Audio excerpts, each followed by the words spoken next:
Gente, a ideia é um bate-papo da IA com o IE, e aí já tivemos aqui umas conversas laterais, que a inteligência emocional, ela vem antes de tudo. Inclusive, o que me motivou a convidar o Camilo aqui, Celso, é exatamente isso que ele falou. Para a gente poder lidar bem com essa chegada da IA, com toda a tecnologia, a gente precisa valorizar o humano, paradoxalmente. Então, nós estamos aqui para trocar ideias com alguém. Eu brinco com ele, eu falo, ele é o cara da IA, eu sou a cara da psi. Então, vamos. Entendeu? O pessoal sabe. Eu não tenho complexo de cachorro vira-lata, tá? Isso. Então, eu tenho muito orgulho da minha origem e mesmo assim sou muito simples. A arrogância é a coisa que eu detesto. Isso. Então, você se apresenta minimamente, cada um de nós vai se apresentar porque a gente quer trocar, como disse o Camilo. Ele falou, eu não quero aula, Luciene, eu quero um bate-bola, eu quero ouvir as pessoas. Então, você começa dizendo pra gente quem é você. Legal. O que você quer dizer de você? Legal. Boa noite a todos. Para quem eu não falei ainda, te agradecer, Lu, pelo espaço aqui, né, por ter montado. Eu acho que ficou muito melhor aqui do que ficaria em qualquer sala fechada. Eu acho que tem muito a ver com o que a gente vai conversar, trocar. Mais alto, por causa do ônibus, né? Então tem muito a ver do que a gente vai conversar. Chegar um pouquinho mais para cá? Pode chegar. Ou a gente chega para lá? Isso. Nós estamos aqui para nos adaptar mesmo ao século XXI. Isso. Então acho que vai ficar muito legal.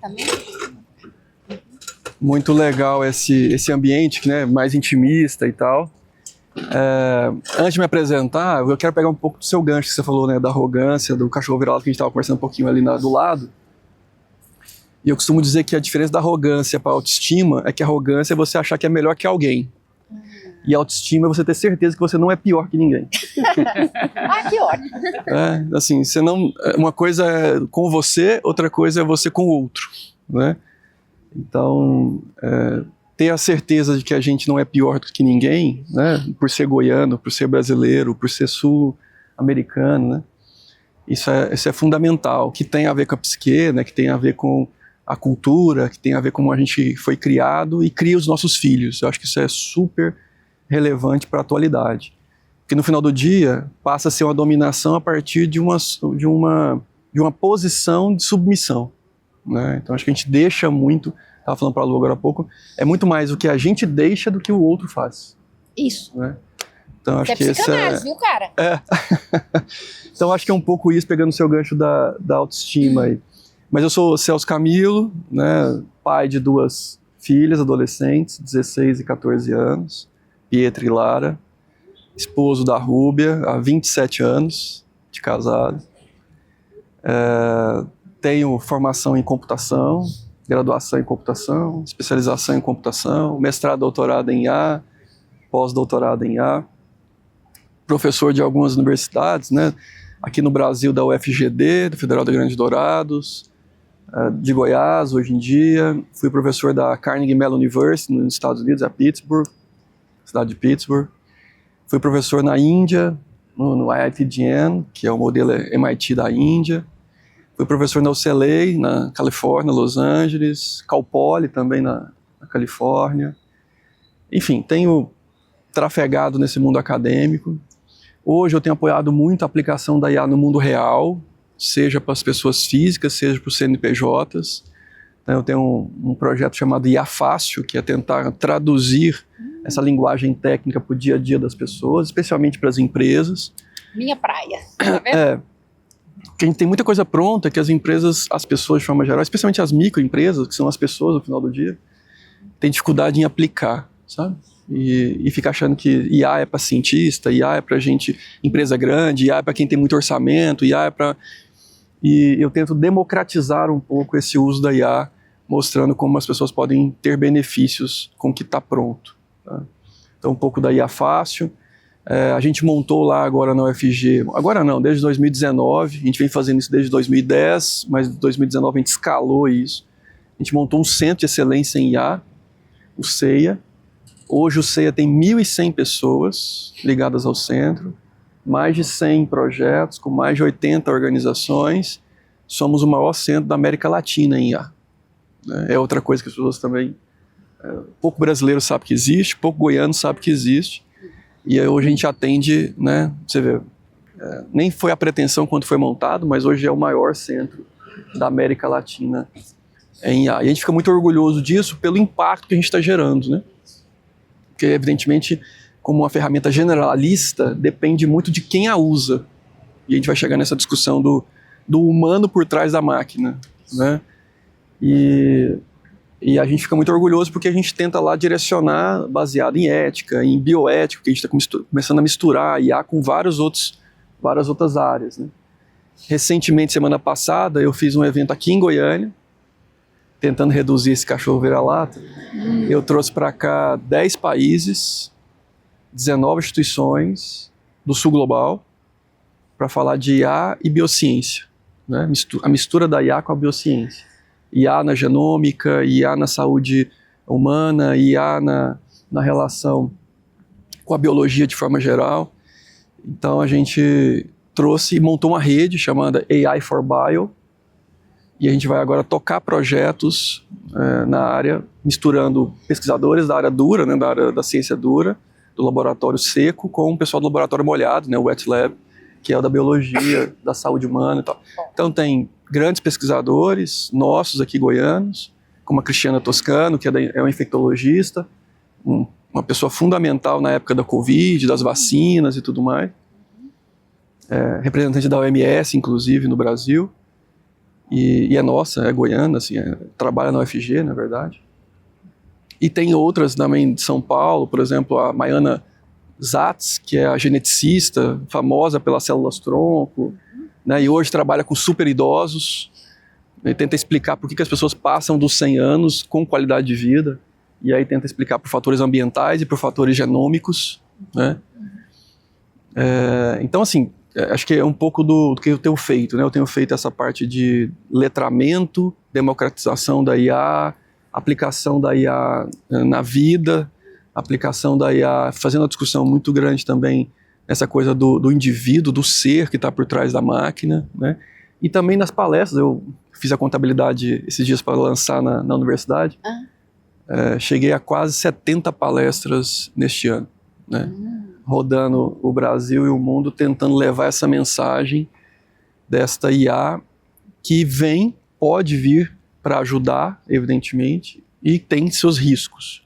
E quais seriam esses riscos e como é que a gente poderia lidar com esses riscos. Mas eu sempre gosto, no final da palestra, acho que você já viu algumas palestras minhas, que dizer que a gente também tem uma chance, que é uma chance de desrobotizar as pessoas. Isso. A Revolução Industrial fez isso em nós. Colocou a gente para muito protocolar, muito processual, né? Você pega um contador hoje, é até terrível o trabalho que ele faz. É sub-humano, eu classifico como sub-humano. Por que sub-humano? Porque ignora as capacidades intelectuais cognitivas que a pessoa tem. Bilhões de neurônios.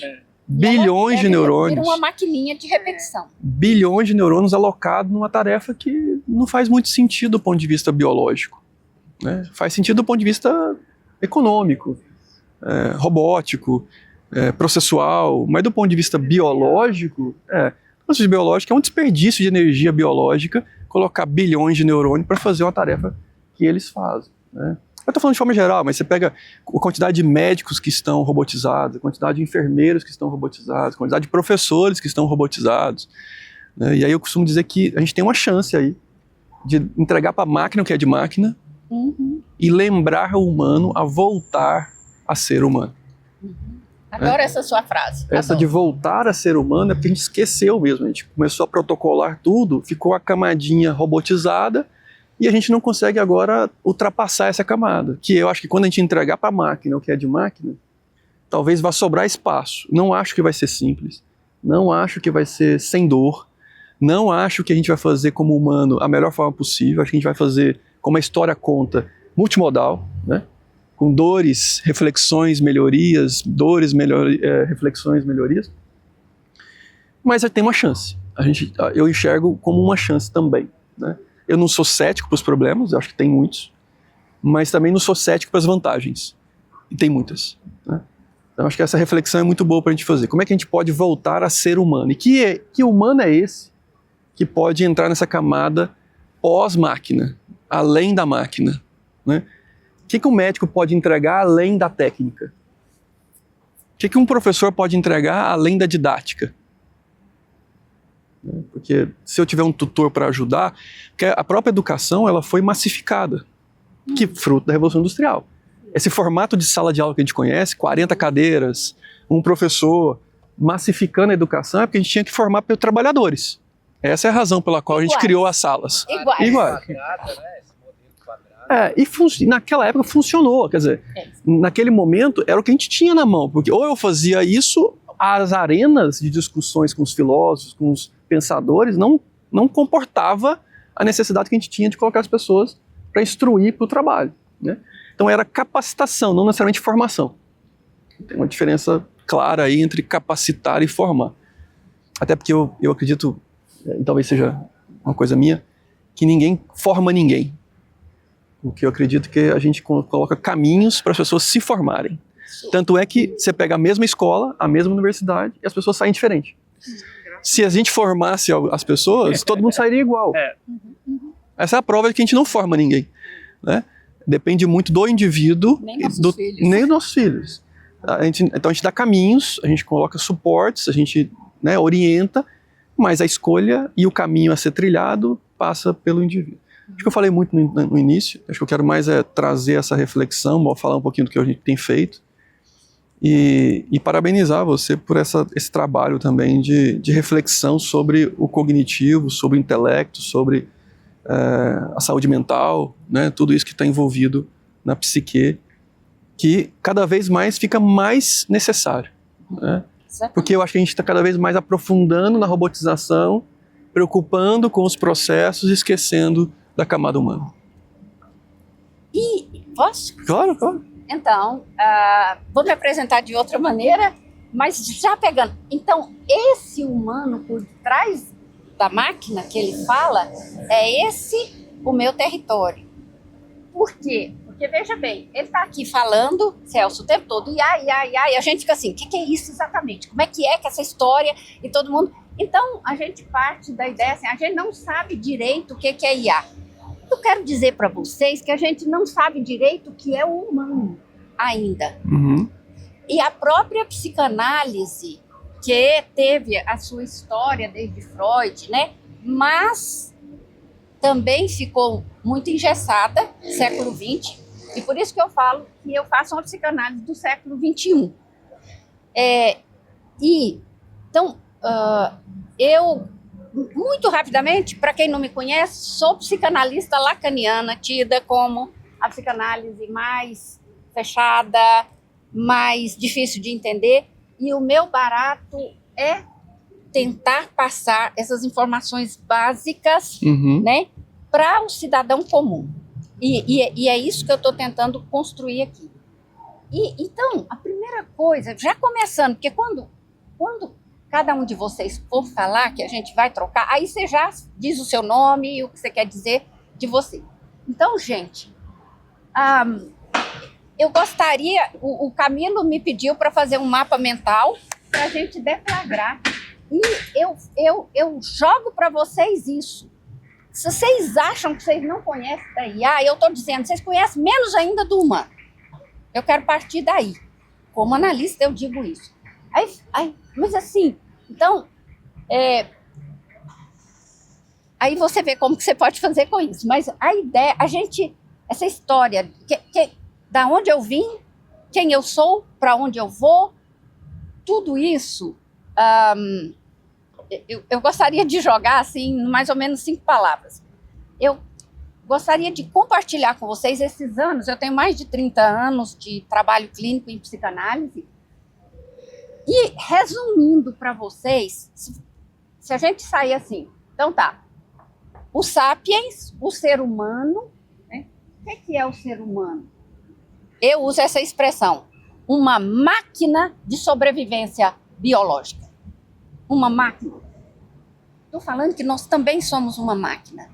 que é lindo o nosso organismo, que é lindo esse cérebro que nós temos. Vê Miguel Nicoleles falar do cérebro. E o complexo de cachorro vira-lata não é só do Brasil. O ser humano não consegue ver a beleza, o milagre que cada um de nós é. E eu queria convidar vocês para começar a alinhar essa ideia. Tá? Sabe por que a gente... Eu fico com vontade de levantar. Sabe por que a gente é assim? Porque aí eu vou começar. Que eu começo a falar do ser humano a partir da vida intrauterina. E Heitor, que falou, foi a coisa mais engraçada. Eu falando assim, problema, rapidamente, a gente começa a vida da gente, a gente tem todo o primeiro capítulo da vida da gente é aqui, dentro do paraíso, e aí a gente é cagado, segundo o Heitor, mijado. Entendeu? Porque sai com água. É essa ideia. Nós somos, de saída, cagados do corpo materno. Nós somos expulsos. E ser expulso é a condição mais terrível que existe. Aí vem o bebê canguru. Acolhe. Uhum. O que é importante? Acolhimento. Então, de saída, é por isso que o ser humano não... eu falo, é por isso no meu pensamento, assim, na minha teoria que eu digo. O ser humano, ele é expelido, expulso. Se qualquer um de nós for expulso daqui, a gente se sente humilhado. Então, qual é? Aí vai alguém, nos apoia lá, nos acolhe. Já melhora, já melhora. Então, nós nascemos merda. Aí vem a nossa mamãe, as pessoas queridas, e põe a coroa na sua majestade. O bebê, ai, mas ele é lindinho demais. E aí passa o exagero e a gente pensa que é tudo aquilo. Entendeu? Então, a nossa condição inicial é de desvalor. E isso marca tudo na nossa vida, de desvalorizar o humano. Estou dizendo isso.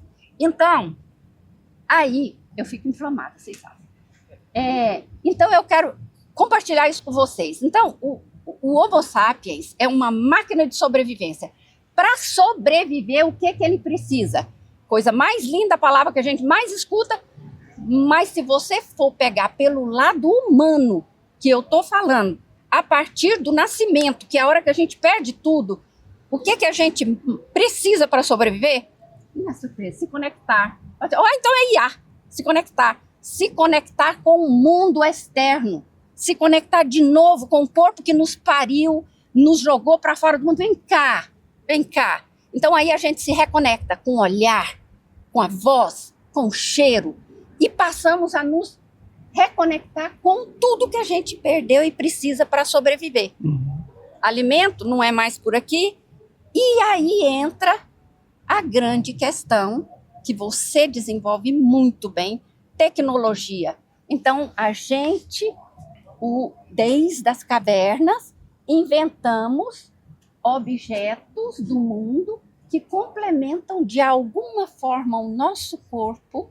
E hoje eu fico encantada, né, com a medicina, igual esse senhor aqui, que tirou um pedaço de osso desse tamanho aqui, com um furinho, isso tem 2 semanas. Olha que coisa maravilhosa, aonde chegou o ser humano. Aí eu fico encantada. O que eu falo, Celso, para a gente parar como humanidade de ficar se sentindo uma merda recoberta de ouro, mas não tira que não, que senão vai vir a merda.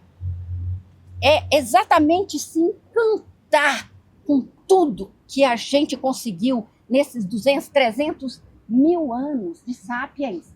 Gente, a gente é tudo das cavernas. A gente era para estar agora nas cavernas. Olha onde nós estamos. Que coisa mais louca.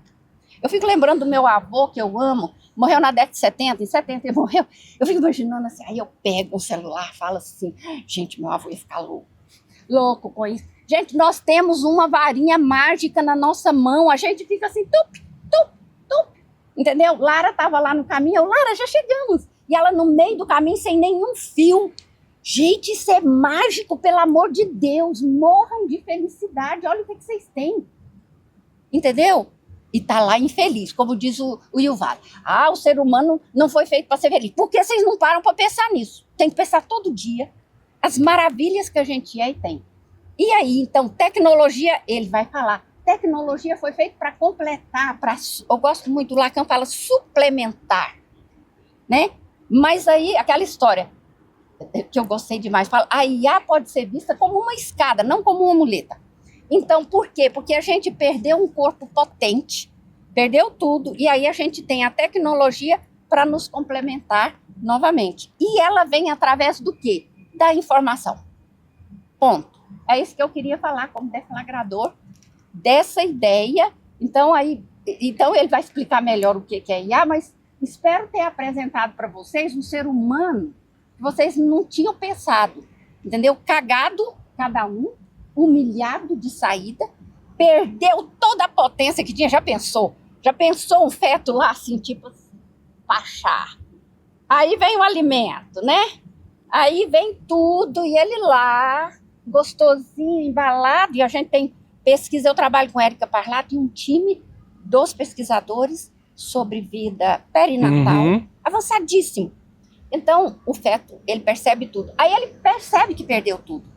Então, a gente perdeu potência total, potência. E a gente vive procurando potência, valor, em cada roupa que a gente compra, em cada belezinha que a gente mostra para o outro gostar da gente, e etc, etc. Tudo ligado à sobrevivência. Só que a sobrevivência da gente nas cavernas, essa aqui é muito mais complexa, né? E lembrando que o nosso cérebro continua o mesmo das cavernas. Então, nós sabemos que não conhecemos bem, mas eu gostaria que vocês entendessem que o humano também a gente não conhece bem. E é falar assim, nossa, eu fui embora e escutei aquela psicanalista falando que a gente é cagado e que a gente é o cocô. É o começo. E a gente tenta esconder isso. Assume, entendeu? Às vezes eu sou cocô mesmo, mas às vezes eu sou uma coroa. Às vezes mais ou menos. Então, é isso que eu tenho a dizer da minha parte. E vocês podem fazer as perguntas que quiserem e vamos trocar agora. Essa é a ideia, não é, Celso? Vamos fazer a rodada aí. Meu nome é Núbia, eu sou Muitas mãe, coisas. sou muitas coisas, sou mãe, sou graduada em jornalismo e também em direito, exerço hoje a advocacia e sou amante da psicanálise e gosto de estudar e de ouvir e conhecer toda essa teoria para aplicar na minha vida. Continuando aqui, então, o meu raciocínio, eu penso que nós estamos em um momento histórico em que há muito esse cenário que o Celso falou, que é o ser humano diante de uma máquina, de uma tecnologia que ele julga poderosa e que ele, às vezes, tem medo dela, do tanto que ela sabe, e ele se sente diminuído. E também em um outro cenário em que estamos diante de uma máquina, sabendo que somos cagados, que somos mesmo, temos o nosso lado ruim, mas também temos o nosso lado bom, temos o nosso lado bosta e o nosso lado coroado, e que a IA também não precisa ser estudo, não, que você também pode ter poderes sobre ela, né? Só que, diante desses dois lados, nós temos hoje, eu penso, pessoas muito perdidas diante da tecnologia tão avançada que lhe chega no dia a dia. É muito prático, é muito legal, pode deflagrar 1001 felicidades, mas também pode deflagrar muito abismo. Muito abismo. Eu, num depoimento bem particular para vocês, digo que eu trabalho como advogada, nós no nosso escritório temos uma equipe de advogados e nós que Núbia. coordenamos esse pessoal, a gente tem um certo medo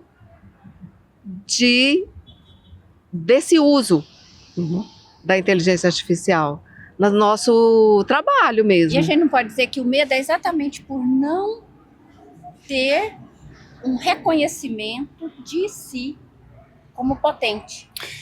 Só para relatar, as pessoas falam muito... Aqui tem. Tô com um aqui, obrigado. Tá bom. As pessoas falam muito desse medo da IA substituir as pessoas, né? E é o que você está falando do escritório, esse medo de uso e tudo mais.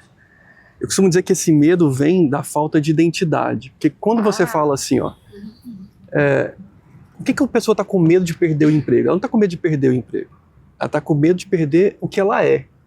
E quando você pergunta para a pessoa, quem você é? Ela fala assim, sou advogado, trabalho em tal lugar. Ela diz o que ela faz. Ela não diz o que ela é. Então, para ela, na cabeça dela, o que ela faz define o que ela é.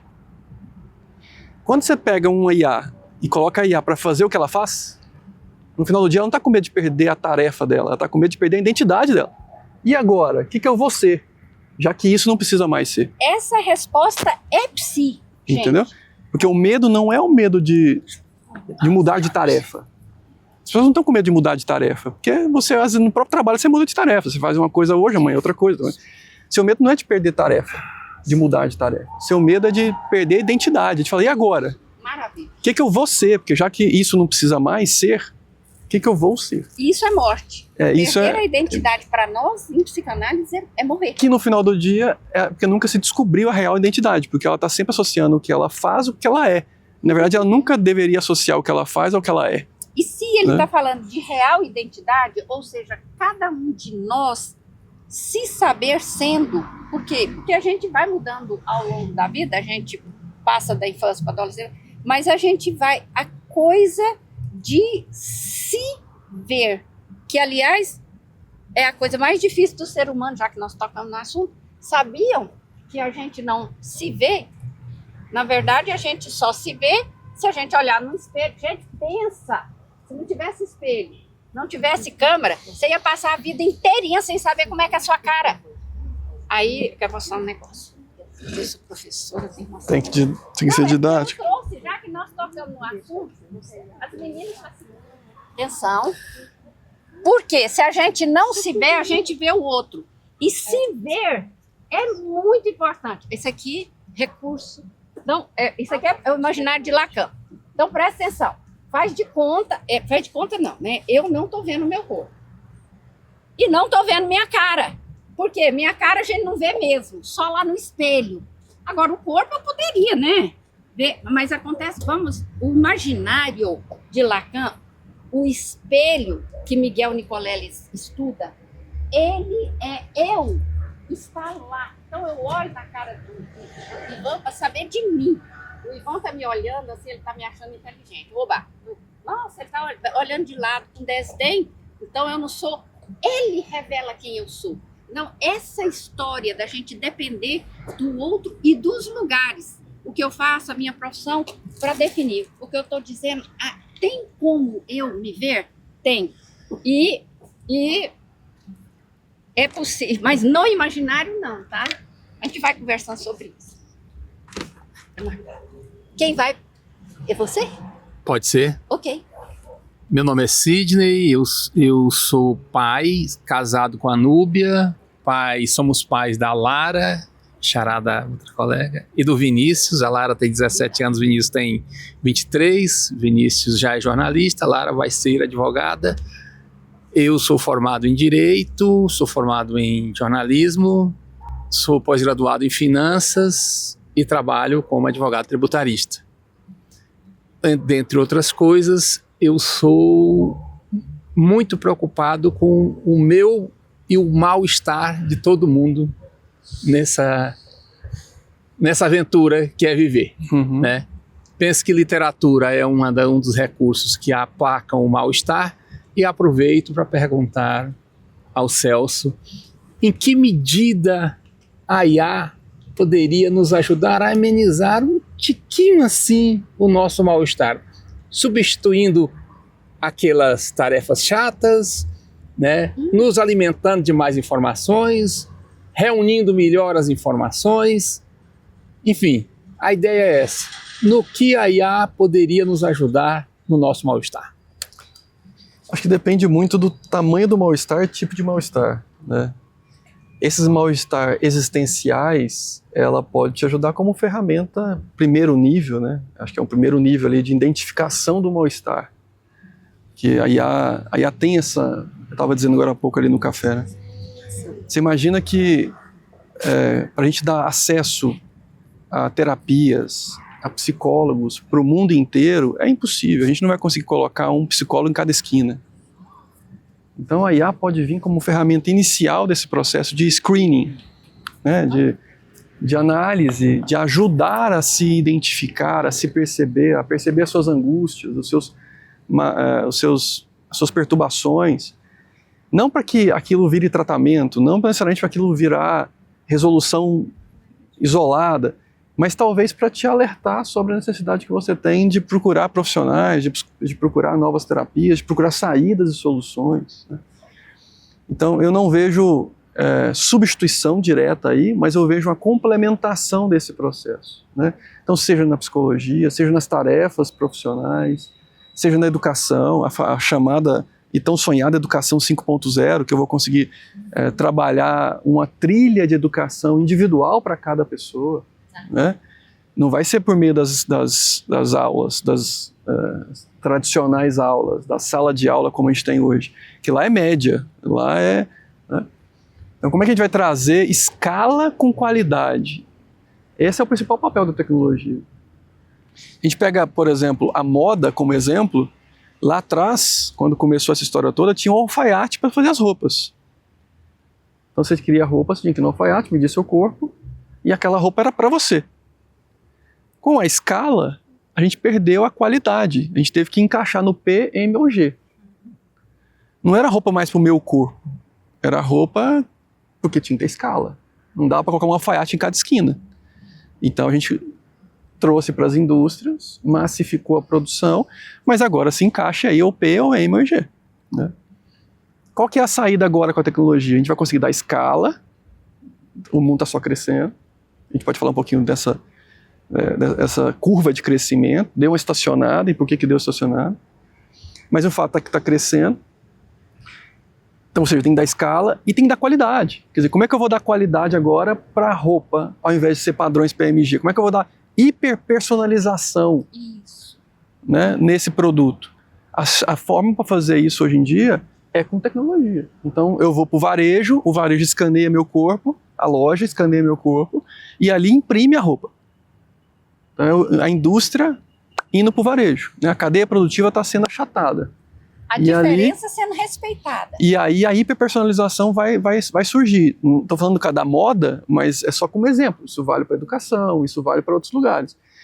Por quê? Porque a gente deseja isso. O humano não quer ser visto como um bando, ele quer ser visto como um indivíduo. Ele precisa do bando, nós somos animais de bando, isso, mas ele quer ser identificado como único, né? Esses são princípios da psicanálise.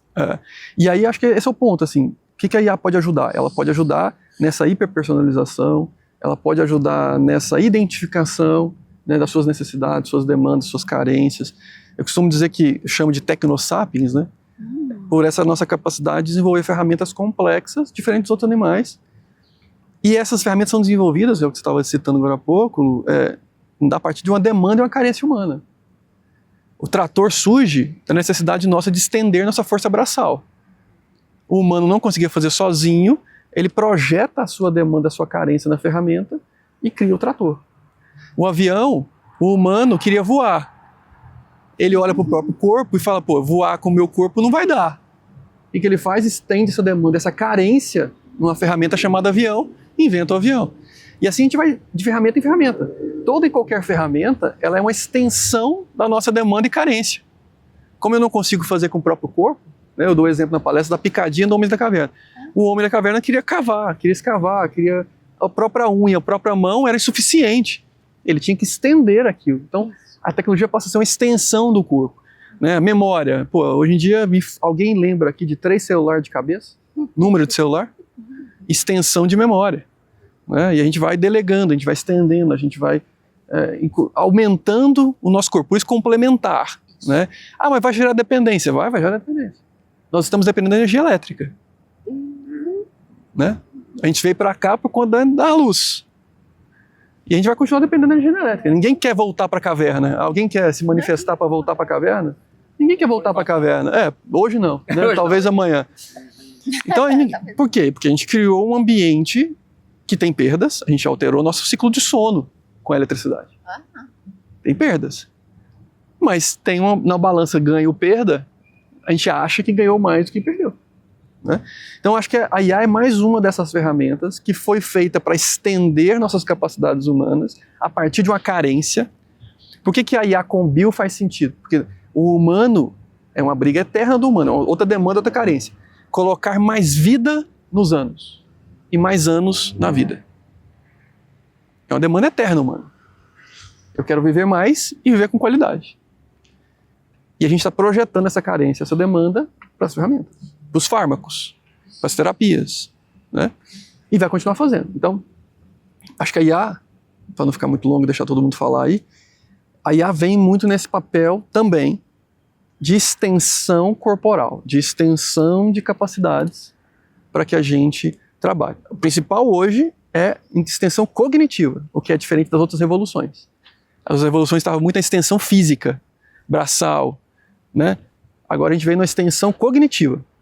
Como é que eu faço um relatório mais rápido? Como é que eu faço uma análise melhor? Como é que eu consigo melhorar minha capacidade cognitiva a partir dessa extensão? E aí, gente, é uma extensão, para mim, é uma especificidade da IA. Ela é como nenhuma outra tecnologia antes, a extensão da mãe que nos gerou e que sabe tudo que a gente precisa. Então o bebê está lá choramingando e está com fome, e está com frio. Então nós temos essa sede de ter um ser, vamos falar isso, uma ferramenta que cuide de nós, que saiba de nós, que pense por nós, que nos dê soluções como uma mãe. E nada chegou tão perto, né? Daí o perigo da gente simplesmente me leva que eu vou, né? Mas então a coisa da extensão do corpo, porque o corpo da mãe que a gente perde ao nascer é o nosso corpo. Então eu fico pensando assim, o perigo pelo lado psíquico é que é bom demais, é tudo que eu desejava, como droga. E aí a pessoa, ao invés de assumir o comando de dizer sim e não, escolher, ele se deixa levar pela mamãe toda poderosa que vem cuidar de mim de novo. Só uma licencinha, porque eu lembrei agora de uma expressão do Paulo Mendes Campos. Não era de IA, mas da geladeira. Ele, quando descobriu a geladeira, ele sentia-se diante de uma tia gorda, sempre pronta a servir-lhe guloseimas. Essa é a ideia. Essa é a ideia e esse é o perigo, né? E para isso eu digo que a gente precisa aprender a dizer não para muita coisa. Isso. A noção de consciência, né? Eu acho que essa é a diferença entre autonomia e desejo, né? As pessoas falam, eu sou livre porque eu faço o que eu quero. Fazer o que eu quero é ser escravo do prazer. A autonomia é fazer o que precisa ser feito. E aí, para fazer o que precisa ser feito, precisa de consciência. Né? Consciência de perceber o que é prazer e pode ficar ruim, e perceber o que é necessário e que eu preciso fazer, mesmo que doa no curto prazo. Fazer uma conta de custo-benefício. Eu falo sempre assim, qual é o custo, qual é o benefício? E esse é um dos problemas, porque quando a gente olha para a sociedade hoje em dia, pouco se trabalha a consciência. Né? Consciência é uma palavra que pouco se fala e pouco se define, que é essa capacidade de ouvir a própria voz. Né? Assim, tem um monte de vozes nas nossas cabeças o dia todo.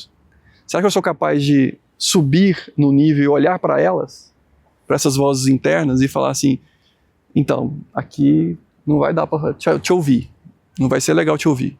Porque se eu te ouvir, eu vou comer mais do que eu preciso, eu não vou fazer o exercício que eu preciso fazer, eu preciso, né, me ler, educar, eu preciso tomar decisões difíceis. Então, essa voz superior, né, essa consciência superior, para olhar para dentro e falar, opa, isso aqui me serve, isso aqui não me serve, e vai ficar cada vez mais difícil, porque, como você disse, isso passa a ser uma briga interna. A gente acho que vai falar um pouco da dopamina, né, do sistema dopaminérgico, passa a ser uma briga biológica, né?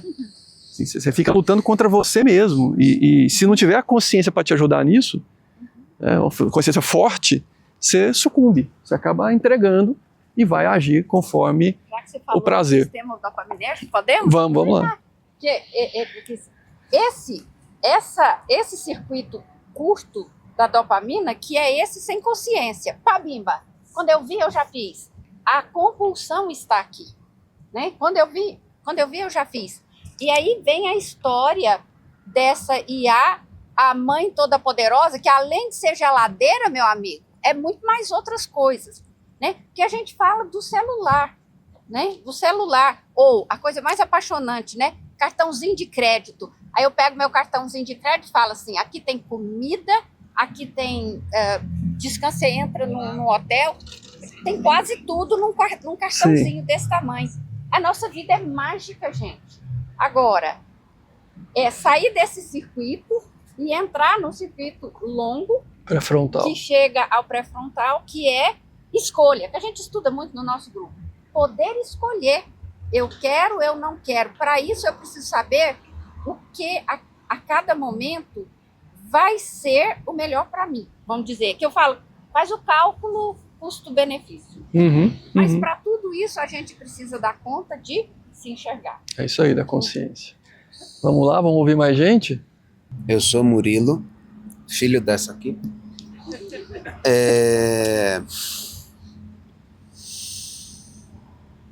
Sou alguém chato e inconformado. Já fui muitas coisas profissionalmente, mas tenho que destacar que sou uma pessoa de um tipo raro hoje em dia, no sentido de uma vocação e uma devoção a algo que já se perdeu no sentido de nacionalismo emancipador. Eu venho da escola pública, passei a minha vida inteira na coisa pública, tive a chance de chegar à universidade pública, onde estive entre os melhores. No meu curso, naquele momento, eu sou formado biólogo na Unesp de Rio Claro, onde há foco na teoria evolutiva e é onde houve a criação do primeiro curso de ecologia do Brasil. Eu, então, vou trabalhar no SUS durante a pandemia, depois no IBGE, durante o último censo entre governo Bolsonaro e pandemia, e hoje trabalho há 2 anos no Estado, na educação. Hoje eu sou o professor da linha de frente da escola pública. E estou numa escola pública absolutamente privilegiada por estar localizada no Bueno, por todas as salas terem ar-condicionado, climatizador, retroprojetor, caixa de som e mais uma série de coisas. E mesmo nesse ambiente privilegiado, o que eu vejo é barbárie. O que eu vejo é não potência. O que eu vejo é escravização como nunca antes testemunhada na história humana. O que eu vejo é dor pela ausência do desenvolvimento. O que eu vejo é sistematicamente jovens que tomam, pela definição biológica, o caminho de otimização de energia, ao não entender a necessidade de entender e copiar inescrupulosamente de um robô que não sabe o que diz. Eu pergunto a todos se você confiaria os seus pensamentos a uma calculadora. Uma calculadora adiciona números e, a partir da relação entre números, propõe novos números. IA é uma coisa. LLM, grandes modelos de linguagem, é outra. O ChatGPT é uma calculadora de palavras. Estou errado? Não. O ChatGPT. A IA é muito mais que isso. Eu tenho medo, vou usar alguns termos do nosso amigo Nicoleles. A conveniência matando a agência. Nós somos bolos prontos. Um tem confete, outro tem granulado, outro tem... Mas nós somos bolinhos. Uns há mais tempo fora do forno, outros acabaram de sair. Mas nós somos o bolo pronto. Se você quiser furar, cutucar, botar o dedo, é um bolo. É seu, é você. As crianças não têm o bolo pronto. Elas têm a massa, o ovo, o leite sendo misturados. E se você abrir a porta antes da hora, o bolo não cresce. Eu sistematicamente vejo crianças que estão anos mentalmente e fisicamente divergindo em termos do seu desenvolvimento. E nesse momento, antes das IAs serem minimamente cobradas, tipo um YouTube Premium, onde todos têm acesso, uma vez que nós somos os trabalhadores de graça dessas empresas treinando o modelo para eles, as crianças têm a sua infância surrupiada e a ideia de pureza e inocência, eu vou adiantar para vocês, não existe mais. Não na criança urbana. Um pai, ao entregar o celular para o filho, troca alguns anos de tranquilidade por décadas de sofrimento. Até aí a gente está falando do humano, mas eu sou biólogo. Eu quero trazer o não humano para a conversa. E eu concordo, porque eu sou tecnológico e científico. E eu sei, vou adiantar, nós somos seres extraterrestres, para quem não percebeu. Há 25 anos, pelo menos 2 pessoas, 365 dias por ano, estão na Estação Espacial Internacional. Nós já somos extraterrestres. Há 25 anos. Nós estamos longe de ser intergalácticos. Para a gente ter uma chance de conquistar outros planetas, a IA é obrigatória. Obrigatória. Mas essa humanidade que cria essas coisas incríveis é humana ao se fazer no coletivo. Hoje não há um CPF no planeta capaz de sozinho fazer uma lâmpada, porque ele não vai ter como. Da areia, fazer o vidro, toda a liga metálica. Uma pessoa sozinha não consegue fazer uma lâmpada. A gente depende do coletivo. E eu quero SA no futuro, porque eu quero a gente espalhando para os outros planetas. É o imperativo de toda inteligência, crescer. Mas, ao considerar, o gasto energético não é o meu argumento, porque a gente cria mais placa solar, cria mais coisa para lidar com a questão do gasto de energia, que esses grandes servidores e data center necessitam. O meu ponto é entender o impacto na água, para muito além do impacto social, que é o que a gente se propõe mais nesse espaço, mas o impacto para a água e o impacto climático. Hoje o mundo está sistematicamente 1,6, 1,7 grau acima dos níveis pré-industriais. Seu corpo com 37 de graus de temperatura é um corpo que está ok. 38 graus, você se sente estranho, incomodado. 39 graus, você já não consegue trabalhar. 40 e 41, você vai precisar de ajuda médica. E se você bater os 42 e sobreviver, não vai sobrar muita coisa. São 5 graus nessa diferença. O planeta já bateu 2. O planeta. Entendendo tudo isso que eu tô sendo o arauto do apocalipse do lado negativo, porque eu tô com 2 especialistas e eu tô clamando para ser convencido por essa igreja da tecnologia. Eu não vejo problema na questão energética. Meu problema é, até hoje, o ser humano não criou uma tecnologia que otimizou o uso de um recurso e o fez esse recurso ser poupado. Antes, eu fazia 10 caixas com uma árvore. Agora eu faço 20 caixas. Resultado, metade das árvores vão ser derrubadas? Não, dobram-se as árvores derrubadas. Porque ganha-se no capital, aumenta o volume de investimento. No final da conta, tem menos história, tem menos árvore. Mas toda essa questão, ela vem exatamente do psíquico, que é a minha questão. E que se a gente não se cuidar, nós vamos nos autodestruir, sim. E é por isso que eu estou aqui, e é por isso que a gente faz parceria.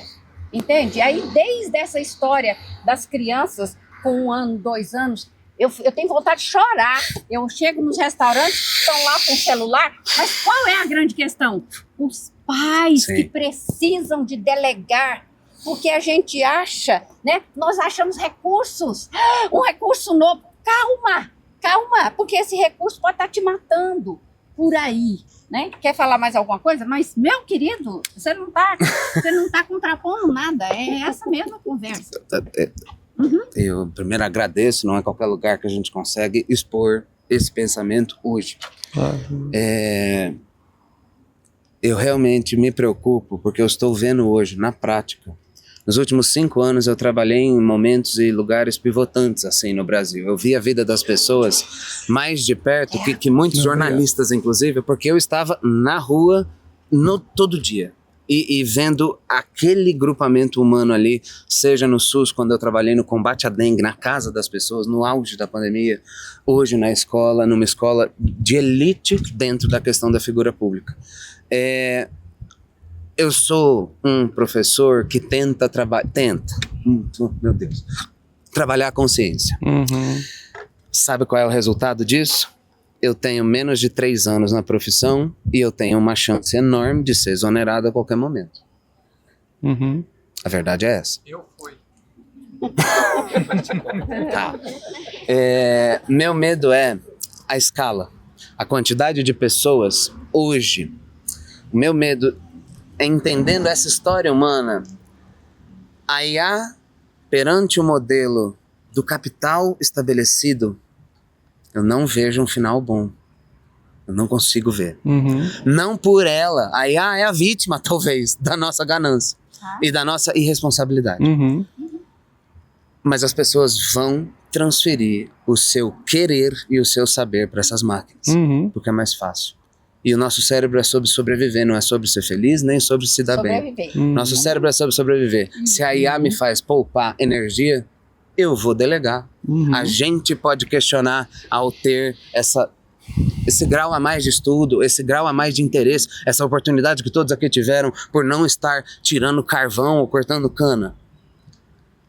Mas a massa, esse bonde já zarpou. E, na verdade, o que ele fala, eu quero te ouvir, vai muito com o que o Yuval Harari fala, um grande historiador, que o ser humano, a gente diz que a gente é sapiens, que a gente é sábio e racional. Só que nós somos comandados, ele fala que ele escreve toda a obra dele para entender uma coisa. Como é que o ser humano, sendo tão inteligente, pode ser tão estúpido?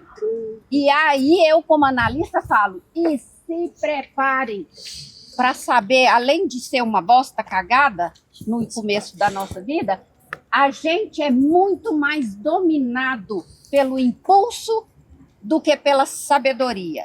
E é por isso que a gente tem que fazer. Eu estou aqui, o meu lado é estudar o lado estúpido. Quando a gente faz merda na vida da gente, mas eu não queria falar isso, eu não queria fazer aquilo. O que é isso? E eu tento exatamente passar, e não adianta ficar só lá entre os doutorzinhos, falando bonito, lacanês, que ninguém entende nada. Tem que falar com as pessoas. Então, e agora você, o que você tem a dizer de tudo isso? Murilo, né? Sim. Bom, excelente, cara. Primeiro, parabéns aí pelo trabalho com consciência com os alunos, né? Acho que, por mais arriscado que seja fazer isso, é fundamental e importante, né? E acho que essas coisas, é normal que seja arriscado. Eu não me assusta você me contar essas histórias, porque eu acho que os grandes desafios estão nos maiores riscos, né? Porque se fosse fácil, muita gente fazia. Se fosse tranquilo, a gente teria até menos vantagem de fazer, né? Ou menos louros por fazer, porque era menos complexo fazer. E eu acho que é um pouco isso. As pessoas perguntam, né? Por que você voltou para o Brasil? Por que você insiste no Brasil? Eu acho que é muito isso, assim, é o desafio. A gente que gosta de desafio, né? Talvez de forma até irracional gosta do desafio. Também. Talvez fôssemos até considerados loucos por gostar de tantos desafios. Apaixonados. A gente busca esses problemas, né? E às vezes o mais complexo é que a gente mais se dedica. E esse é um grande problema, né? Meu papel muito é nisso, né? De gerar pontes e trabalhar com problemas complexos que são multidisciplinares. Esse é outro ponto irrelevante. A gente, na história do conhecimento, a gente foi dividindo, na escola europeia, a escola europeia é muito assim, ela foi dividindo o conteúdo, o conhecimento para gerar feudos. No final do dia é isso, né? Eu domino isso aqui, você domina o sub, do sub, do sub, do sub, do sub, se considera um doutor, se posiciona como tal, aristocraticamente, né? E no social se posiciona como um rei, mas no final do dia você sabe um pedacinho de quase nada, né? E no final do dia, o que ajuda a sociedade como um todo? É essa junção multidisciplinar. Então eu assumi que eu conheço pouco de psique, mas do meu lado tech eu posso tentar juntar, contribuir. Eu volto de novo no evento da semana passada, quando juntou IA com biociência, né? Quer dizer, e são pessoas sênior, são pesquisadores top de linha que estão dispostos a colaborar, estão dispostos a sair da zona de conforto e trabalhar essas questões mais complexas. Cooperativa cerebral. Para tentar uma sociedade melhor, né? Se a gente vai conseguir ou não, eu acho que o resultado até pouco importa, viu, Murilo? Assim, eu acho que mais importa a jornada, mais importa o processo do que o resultado. Eu acho que esse é outra coisa relevante. Assim, eu falo para meus alunos de mestrado e doutorado quando eles vão defender a tese. Eu digo assim, olha, o que te faz doutor não é o produto, não é o texto, não é o artigo. O que te faz doutor é o processo. Então, aliás, você nem vai repetir esse artigo, você nem vai repetir esse produto, você vai repetir o processo. O processo é que você vai repetir daqui para frente, como um bom doutor, né? Então, te parabenizar por esse desafio, né, de trabalhar a consciência dentro da sala de aula, acho que é super relevante e importante. E também te falar assim, eu não sou o cara para defender o humano que vai usar a máquina de forma equivocada. Eu sou o cara que tenta separar uma coisa da outra. Assim, olha, não dê à IA o que não é dela. Né? Ela é uma ferramenta. Eu costumo dar o exemplo da faca. A faca pode, e durante anos, ajudou a humanidade a fazer um monte de coisa. E você pode pegar a faca e matar alguém. A culpa é da faca? A faca, coitada, ela é instrumento desse processo. Né? Só que a gente, até de uma forma, tentando se livrar da culpa humana, a gente joga para a ferramenta a culpa. Né? Dizendo, olha, transfere a culpa para lá. A culpa é da IA. A IA que está causando esse problema todo, a IA que está tirando o conhecimento, a IA que está tirando os empregos, a IA que está tirando... E não é a IA. A IA, ela... Né, eu tô acabando, você como biólogo vai entender muito bem, você falou da dengue. Um dos projetos que essa rede vai fazer, a AI for Bio, a gente acabou de definir, nós vamos fazer a assinatura do vírus da dengue multipopulacional nos países que estão na rede. Assim. Vamos pegar 10 países, da Índia ao Peru, ao Uruguai, né? Passando pela África, nós vamos pegar a assinatura genética do vírus, ou seja, como é que o vírus se expressa na doença grave, na dengue grave. Olha o potencial que isso tem para diagnóstico, tratamento, qualidade de vida das pessoas. E isso vai ser feito com IA, porque humanamente isso é impossível ser feito. Né? Então, veja que se eu mato a ferramenta e culpo a ferramenta, eu tiro também o benefício que ela vem junto.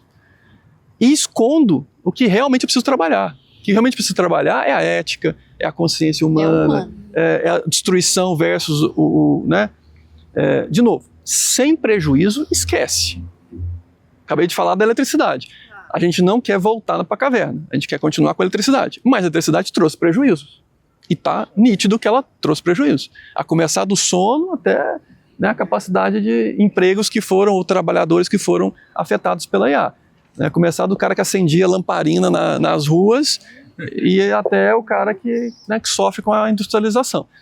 Então eu não quero ser de forma nenhuma defensor desse mau uso da IA. Muito pelo contrário, eu só quero separar o joio do trigo.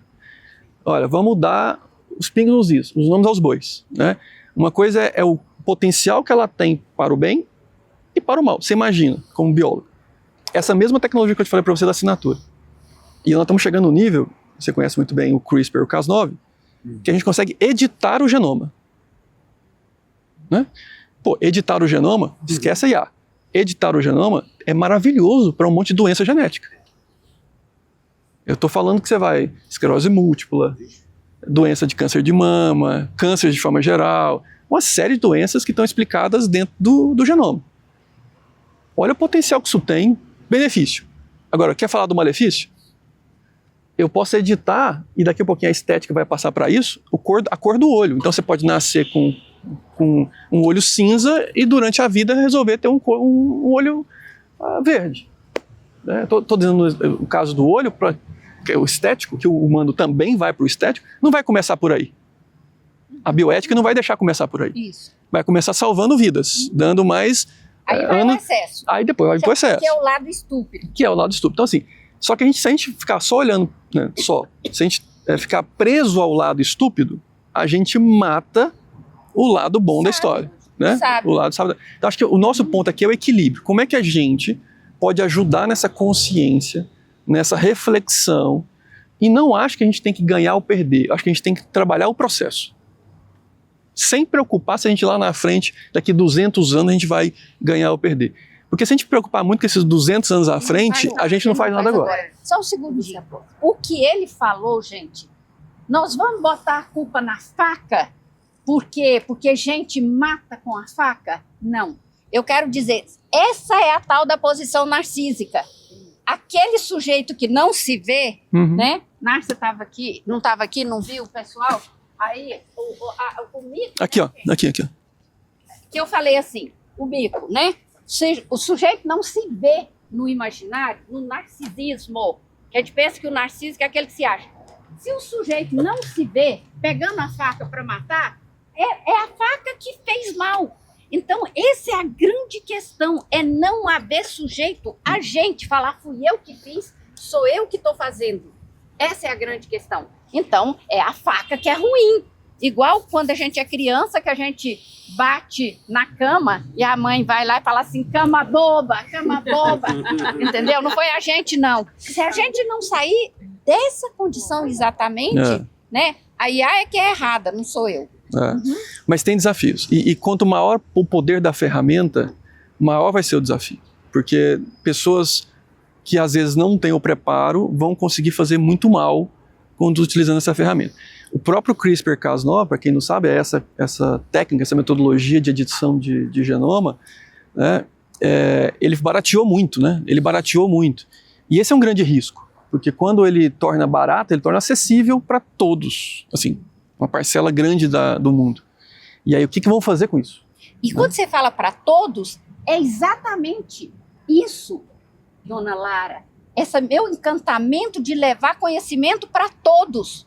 Porque todos podem ter um celular, todos têm acesso. Então, não é assim, o líder vai cuidar, como a gente fala, inclusive nas igrejas, o pastor vai cuidar das ovelhas, né? A psicanalista vai ter os neófitos lá. Não, cada um precisa de ter competência para cuidar de si. Esse é um desafio social, né? Imaginação. Oi? Imaginação.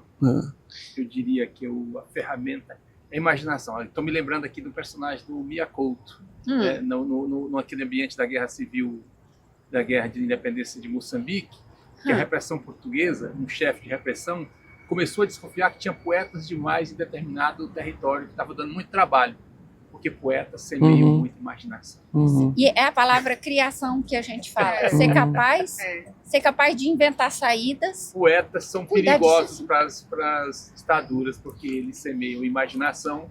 Eu acho que da mesma forma que precisamos de IA, precisamos também da imaginação. E aí eu vou pegar o teu gancho, o gancho do Murilo de novo, que é o seguinte, eu acho que nós temos, para melhorar a nossa eficácia, eu acho que tem uma estratégia que a gente às vezes pouco usa. Aliás, até usa de forma equivocada. A gente esquece da forma. A gente está muito pautado no conteúdo, que a gente acha que tem razão com o que a gente está pregando, e esquece da forma que a gente está fazendo. A forma é tão importante quanto o conteúdo. Às vezes a gente vai muito para o embate, entende? Porque eu tenho a razão, porque eu sei que isso é importante, porque eu sei que eu sou o salvador da pátria, que eu sei que eu tenho o know-how suficiente para ajudar, eu sei... E aí eu entro para o embate, e estrategicamente isso é péssimo. Porque no embate você joga o jogo de quem está combatendo, né? No embate você torna aquilo baratas, sabe aquela coisa assim, banaliza, joga para os lados e o principal não é desenvolvido. Então eu vejo muito colegas que têm muito conteúdo, que têm muita razão, mas erram na forma. Querem fazer aquilo de cima para baixo, querem fazer aquilo num tempo que a sociedade não permite fazer, né? E aí eu acho que perdem muito energia e perdem muita razão. No final do dia perdem a razão pela forma que fazem. Mal comparando, é como se fosse com nossos filhos. Se eu for educar uma criança de 2 anos para que ela entenda com a maturidade que eu espero que uma pessoa de 40, 50 anos entenda, por mais que eu tenha razão no meu conteúdo, eu vou perder na forma. E no final do dia eu não vou ter o resultado que eu desejo, porque eu errei na forma. Né? Eu tentei falar com ela com uma linguagem complexa, eu tentei exigir dela o que ela não conseguia entregar, exigir dela um entendimento que ela não consegue fazer, e aí eu erro na forma. Né? Esse é o meu grande desafio. Como passar um conhecimento sofisticado, porque é psicanálise, de maneira simples. É culpa nossa. E aí, de novo, é trazer para nós. Porque se eu me considero maduro o suficiente para colocar esse conteúdo, eu tenho que me responsabilizar a fazer a forma correta. Entende? Porque se eu me considero né? O que sabe, o que entende, o que não posso esperar do outro que não sabe que ele né, respeite, que ele ouça, que ele no meu tempo que ele faça. Então eu acho que aí nós temos que trazer meia culpa ou culpa inteira para esse diálogo. A gente às vezes fala assim, pô, ele é estúpido porque não sabe do óbvio. Essa é uma frase comum, né? Eu não tenho paciência para conversar com gente estúpida. Eu não tenho paciência para fazer isso. E no final do dia, estúpido é você que se colocou na posição de rei e acha que o outro tem que entender na sua velocidade, no seu, né? Então eu acho que esse exercício é um exercício dos sábios. Se eu acho que aquilo é importante, eu deveria, né, me posicionar no estágio que a pessoa está. E essa é a dificuldade da educação, né? É se colocar no estágio do outro. Se é uma criança de 2 anos, como é que eu me coloco no estágio dela? É o conceito de empatia, é o conceito de, né, o americano fala colocar os sapatos do outro, né, o chapéu do outro. Só que isso é muito bonito falando, fazendo. Quem tem a capacidade, aí eu estou buscando a forma de novo, né? Quem tem a capacidade de se transformar e se colocar como o outro. Né? Porque para isso você precisa conhecer. Se você perguntar assim, o que você foi fazer na Índia? Eu falei, cara, eu fui ter experiência de um outro mundo, né? De uma outra forma de pensar, de uma outra... E foi muito difícil para mim. No final do dia, eu aprendi muito mais do que eu ensinei, né? Eu fui para dar aula na universidade, mas eu aprendi muito mais do que eu ensinei. Porque só de pousar na Índia e descer no aeroporto, aquilo já é um choque cultural, de realidade, de entendimento, que se a minha cabeça de ocidental não tivesse aberta para ouvir, para entender, para me refazer, eu ia apenas ficar naquela postura da forma superior, sabe? Tipo, coitado deles. E eu entrar e sair igual eu entrei e não ia conseguir absorver. Então, acho que essas experiências mostram que, no final do dia, quem mais precisa se transformar somos nós. É esse meu encantamento com o Celso Camilo. Olha que criatura! Que criatura! E é isso que você falou da Índia, que eu convido as pessoas, e Lacan nos ajuda muito nisso, porque Lacan tem um primeiro, Lacan um segundo, século XX, século XXI. O que você falou dos colegas, da maneira belicosa de colocar o saber, tal, tudo século XX, a minha ideia. Século XXI é isso aí, gente. Século XXI é isso aqui. E nós aqui construindo. Fala, Nárcia. Eu quero agradecer a Luciene, não só pelo convite de participar desse evento, mas por tudo que ela tem feito na minha vida desde que eu a conheci. Ela está me ajudando a sair do século XIX, século XX e vir para o XXI. E o professor Celso Camilo é um profissional que eu já admiro desde 2023, quando ele fez parte da banca examinadora do GoCop 2, que eu participei, concorrendo à oportunidade de uma viagem para a China, e o nosso time ganhou. Nós ficamos em 3º lugar no estado e fizemos essa imersão lá e foi algo surreal. Desde então que eu te acompanho.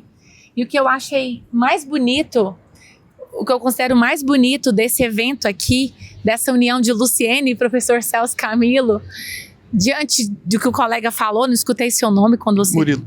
Como? Murilo. Que o Murilo falou é o seguinte: por mais que a gente fale de tecnologia, que a gente fale de conhecimento, no final das contas, o que importa são as pessoas, né? E escutar um cara assim...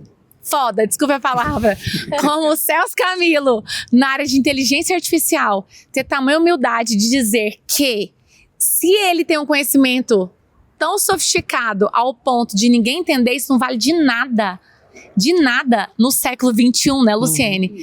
Então, eu trabalho com comunicação, e quando eu tento expressar o que eu sinto, o que eu penso, e eu percebo que a pessoa não entendeu, jamais eu tenho coragem de pensar que a pessoa é burra.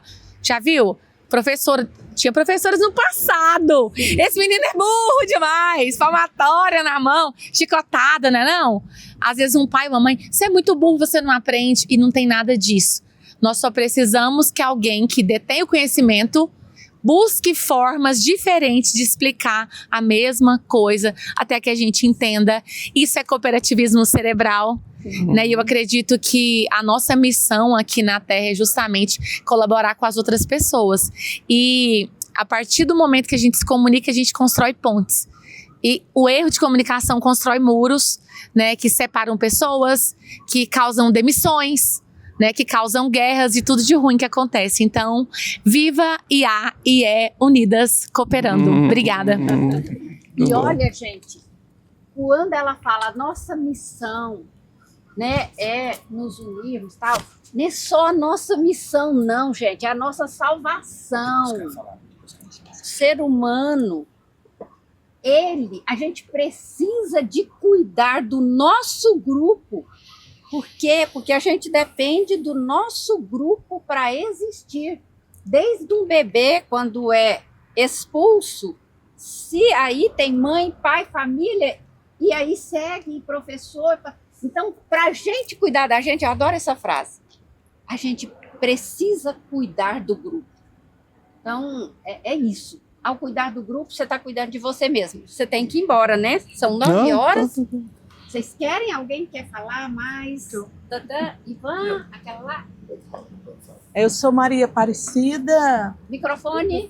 Sou Maria Aparecida, sou professora aposentada e quero trazer aqui, acho que uma necessidade do que eu ouvi. Estou chegando da COP30, cheguei essa noite, madrugada, e então colocando o que eu ouvi lá diante da IA, muito interessante e também liga com o que o Murilo falou. Ontem mesmo, o último grupo que eu participei na Fundação Chico Mendes, a preocupação é uma comunidade que já saiu do atravessador do açaí, eles fizeram um porto do açaí para eles, com o grupo da pesca também do Pirarucu, para exportar. E, enfim, a comunidade está crescendo, está criando, mas precisa muito da tecnologia. Por exemplo, eles perderam uma tonelada, um container de pirarucu, por causa da não comunicação entre a Polícia Federal, né, o porto e tal. E eles não, no raio de 600 quilômetros, eles não têm uma produção de gelo própria, que é necessária para a exportação do pirarucu. Então, eles sofrem o quê? Com a falta de infraestrutura, né, para o seu desenvolvimento e para a sua, né, criação. E quando o Camilo falava eu quero dizer assim também, que eu sofri bullying no meu trabalho com colegas que diziam para mim: eu não tenho paciência com você. Eu não tenho paciência de te escutar. Por quê? Porque eu sempre fui desse campo dos movimentos sociais, de querer transformar o mundo, né? E aí isso, para muitas pessoas, se torna, né, impaciente, seu lugar não é aqui, e muito mais. Eu acho que os movimentos precisam evoluir nas formas. Eu acho que essa história de queimar pneu na rua, sabe, essas coisas que funcionou durante um tempo para chamar a atenção, mas eu acho que tem que ser muito mais estratégico, tem que ser muito mais pontual, tem que ser... E eu não estou dizendo da parte ruim da estratégia, eu estou falando da parte boa, de efeito, de resultado, de convencimento, de linguagem, né? Porque eu vejo um movimento, por exemplo, na COP, como eu falei agora há pouco no café, eu acho terrível o Brasil criticar a COP, porque, que seja qual for o brasileiro, porque você quer resolver o problema, que de fato tem muitos problemas na COP também, mas espera acabar, vamos trabalhar dentro de casa, lavar roupa suja dentro de casa. Aqui é um momento que o mundo está olhando para o Brasil, então é hora de exaltar o Brasil, né? Estrategicamente é hora de exaltar. Não quer dizer que você concorde com tudo, quer dizer que naquele momento você entende estrategicamente o momento e vai exaltar o Brasil. Terminou, é hora também de sentar, reconhecer os erros. Tem um monte de erro, um monte de problema. E o meu problema com as causas às vezes, ditas sociais é que nós temos uma captura de bandeiras. Pessoas mal intencionadas capturando bandeiras e gerando ruído em cima das bandeiras. E aí gera dito movimento social, a forma é uma forma extremamente agressiva, que interessa muito mais a questão política do que a questão técnica, e aí as outras pessoas passam a ser massa de manobra desse movimento. Entende? Ivan. Então eu acho que é isso, assim, tem um pouco dessa forma. Acho que a gente não pode, simplesmente porque a causa é boa, o conteúdo é bom, abrir mão da forma, entende? E tomar cuidado com quem está entrando com outras intenções que não de fato o conteúdo, porque se perdeu muito com isso. Eu vejo que perdeu muito com isso. As pessoas foram capturadas por bandeiras que não era exatamente o objetivo inicial do movimento, né? Então eu sou meio crítico um pouco com alguns movimentos porque eles perdem na forma. E aí querem fazer embates direto, querem fazer agressividade na fala, na forma, E acho que isso perde a razão no final do dia, né? Perde a razão pela forma e não pelo conteúdo. E estrategicamente tem outras formas de fazer isso, né? E eu acho que os movimentos precisam evoluir nesse sentido. Que é o convite século XXI. Outras formas que não a belicosa, que Lacan chamava de modo piada, que é você levar a sua mensagem de uma outra maneira e a pessoa sacar o novo, mas não da maneira tradicional. Aí é que tá. Por exemplo, vou citar de novo o evento da semana passada, Sul Global. Quando eu fiz o convite para as pessoas, os pesquisadores, convidei 25, vieram 23. Eu fiz questão de convidar só o Sul Global. Mas quando eu vou falar sobre isso, eu não coloco essa história de o Sul Global foi convidado e o Norte não. Porque se eu coloco dessa forma, fica parecendo que eu estou defendendo uma guerra Norte contra Sul. Isso. E não é esse o objetivo. O objetivo é organizar o Sul.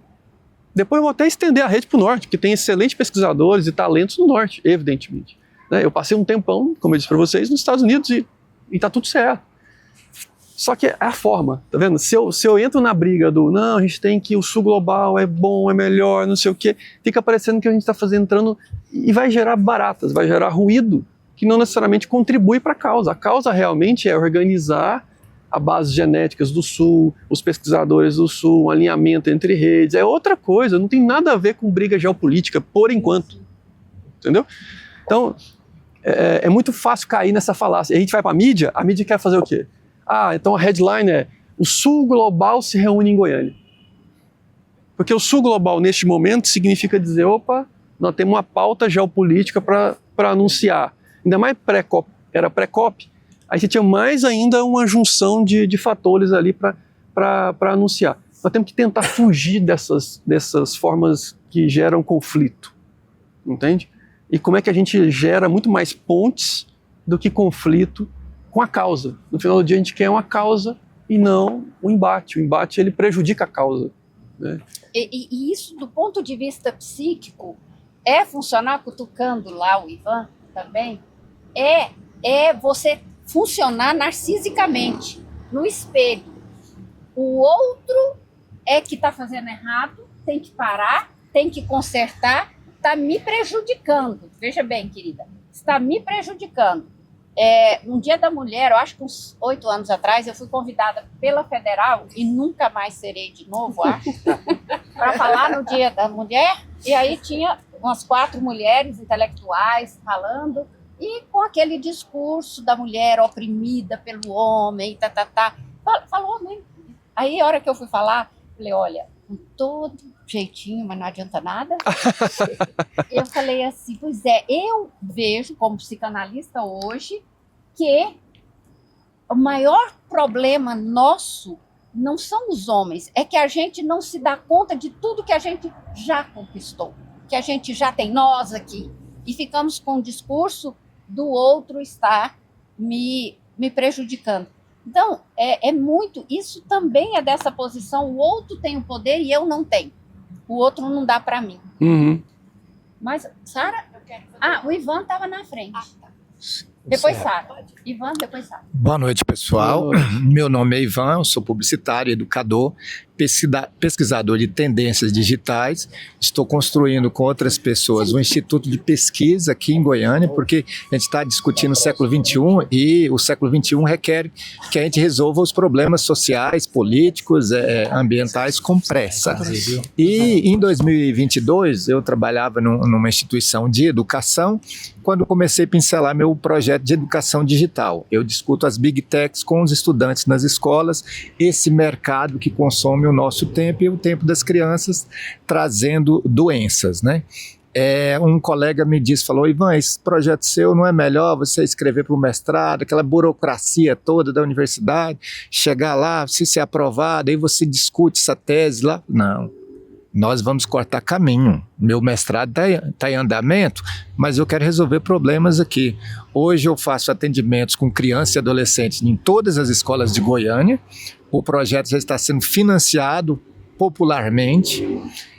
Atendo em todas as faixas etárias de socioeconômico, atendo crianças e adolescentes lá dentro do Alphaville, crianças e adolescentes que são viciadas no uso do celular. Legal.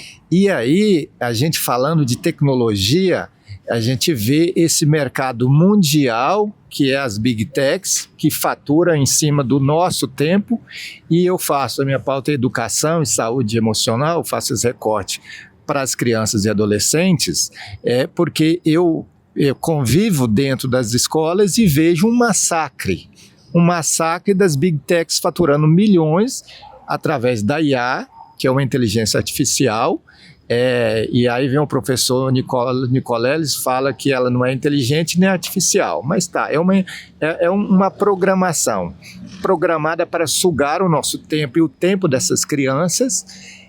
E aí, o que nós, seres humanos, educadores, pesquisadores, políticos, estamos fazendo para resolver esse problema rápido da saúde emocional, deixando a tecnologia participar da nossa vida, mas para resolver os nossos problemas e, ao mesmo tempo, protegendo essas crianças. Aí a gente vê a iniciativa da Dinamarca, da Noruega, do Reino Unido, da Itália, né, criando um mecanismo para proteger essas crianças desse mercado milionário que fatura milhões em cima do tempo nosso e dessas crianças. E a gente vê o Brasil caminhando, engateando. Né? Eu protocolei esse projeto na Secretaria de Educação, na SEDUC, foi aprovado por 46 assinaturas de professores e o governo não tem recurso para financiar. Tá, mas o que aconteceu com o projeto? Ele está funcionando. Então, assim, é igual a Luciane fala, vamos cortar caminho, fazer a coisa funcionar. Só que somos formiguinha, igual o colega professor, somos formiguinhas, mas se a gente não tiver, não nos despertar para fazer a nossa função social como pesquisador, professor, o mundo vai parar. E aí eu te pergunto, como fazer com que essas milionárias Big Techs, né, criem mecanismo para a gente proteger vidas? Esquece o Congresso, porque não vai aprovar nada mesmo. Esse mercado, porque isso daí é um mercado milionário. O que esse mercado pode fazer? Qual é a iniciativa que a gente tem que tomar, além da educação formiguinha nas escolas todos os dias? O que a gente tem que fazer para que essas milionárias continuem explorando a publicidade, mas em contrapartida dá um bônus para nós. Vamos explorar a humanidade, mas vamos proteger as crianças? Essa é a pergunta que eu deixo para você. Legal. André, né? Ivan. Desculpa, Ivan. Então, eu acho que, começando de trás para frente, tá, Ivan? Como é que eu enxergo? Eu acho que a gente tem que fazer como a gente fez às vezes na energia limpa. A gente chegou num ponto de não volta. Mas é um ponto de não volta economicamente falando. É mais barato produzir energia limpa em alguns lugares do mundo do que a baseada em carvão, do que a baseada em petróleo. Sim. Né? Eu acho que o mecanismo não é convencer socialmente o capitalismo que tem que ser um capitalismo social. Ele vai continuar sendo capitalismo. Sim. E esse é o ponto, assim, é essa história do movimento. O movimento quer revolucionar e trazer um outro sistema e geopolítico e econômico. Eu acho que antes de chegar lá, antes de ser tão transformador, vamos jogar o jogo. Como é que a gente joga o jogo? Dando resultado. Entende? Como é que eu jogar o jogo do capitalismo, colocando o capitalismo para ser sustentável, para ser social, no jogo do capitalismo? Isso. É o caso da energia limpa. A gente jogou o jogo. Quer ganhar dinheiro? Agora vai ter que ser com energia limpa. Por quê? Porque economicamente falando é mais vantajoso. Isso. É na métrica deles. Exato. Entende? Nossa, no final do dia, não estou dizendo de novo. Nós fazemos parte do capitalismo. E aí podemos até fazer uma discussão econômica em relação a modelos, né?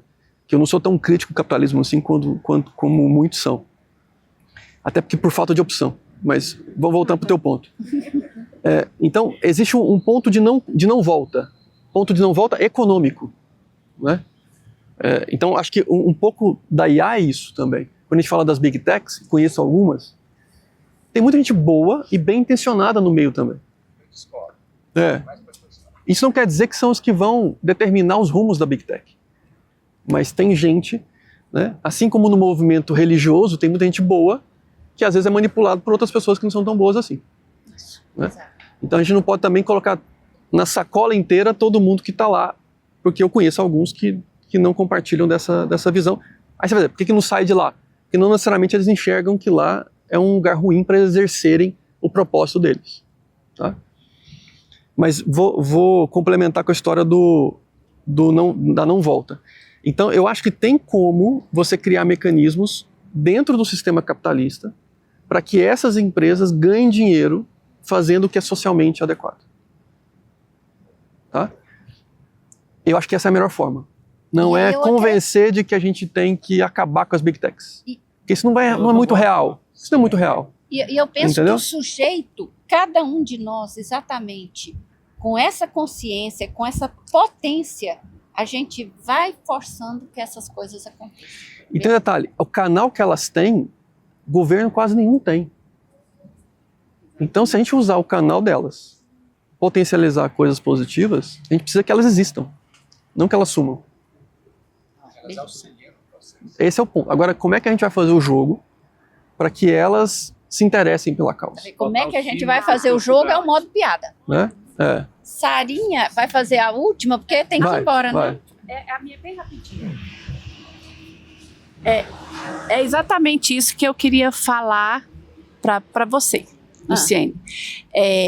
A gente fica muito... Eu sempre escuto todo mundo com muito medo da IA. Ai, vai tomar lugar de todo mundo. Já escutei coisas assim horrorosas, né? O mundo vai ser tomado, taranã. A gente está muito preocupado com a IA. Né? Com a história da faca, no final das contas, é quem está com a faca na mão que decide se mata ou se corta o pão. A gente tinha que estar mais preocupado com o humano, na sua opinião? Porque é ele que vai operar a IA. É exatamente essa minha posição aqui e desse homem aqui também, que é especialista em IA. É ele que fala, e o Vale também, né? Se a gente, o Vale fala e ele, se a gente aplicasse, né, a quantia de dinheiro, de recursos na pesquisa da IA, menos, você fala menos, inclusive, para o desenvolvimento humano, eu não teria medo. Então é isso. O que nós precisamos fazer é aumentar a qualidade do humano. Sou eu que desligo a luz elétrica para dormir. Ou não. Né? Mas eu tenho a opção. Eu cortar a energia para poder dormir certinho, eu não tenho opção. E aí vem lá, quando o lado estúpido, lá do cérebro que eu mostrei para vocês. Por quê? Porque um viciado em heroína, ele tem a opção, entre aspas. Por isso que a gente, que tem uma construção para a gente se fortalecer e sair de certos discursos belicosos, que o outro está fazendo isso comigo, que o outro, e ver a sua força, a sua beleza, a magia que é o ser humano. Acredito nisso exatamente. E aí a gente vai apagar a luz, a gente vai apagar o celular, a gente vai estar com os nossos filhos amorosamente. Por quê? Porque a gente tem o que dar e não está pedindo que a tecnologia complemente o que não é para ser complementado, porque é humano. E pegando os dois ganchos, né, eu acabei não respondendo a história das redes sociais. Isso não quer dizer que a gente não tenha que pressionar, por exemplo, a parte de regulação. Tem que pressionar. Olha o benefício que foi quando a gente eliminou o mau uso dos celulares nas escolas. Aquilo, de fato, era um crime, né? IBGE. Crianças que ficaram conectadas acima de 5 horas por dia, elas